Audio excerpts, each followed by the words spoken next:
hinihingi po mo, Diyos, upang sa umaga pong ito, hindi lang po sa mga oras na ito, kundi mapasalamatan ka namin sa aming buhay, Panginoon. Maparangalan ka namin, O Diyos. At muli po namin marinig ang iyong salita, Panginoon, na siya ang gagabay at mamumuno sa amin.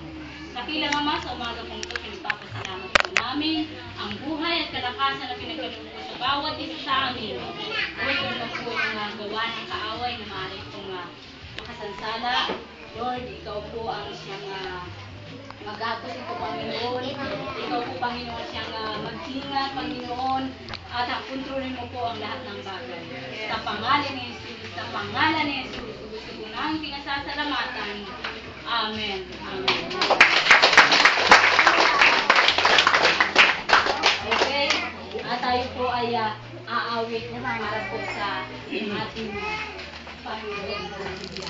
Magagawa natin ang lahat ng bagay sa mundo, ngunit isang bagay ay di natin magagawa kung ang Panginoon ay wala sa ating buhay. Amen po ba?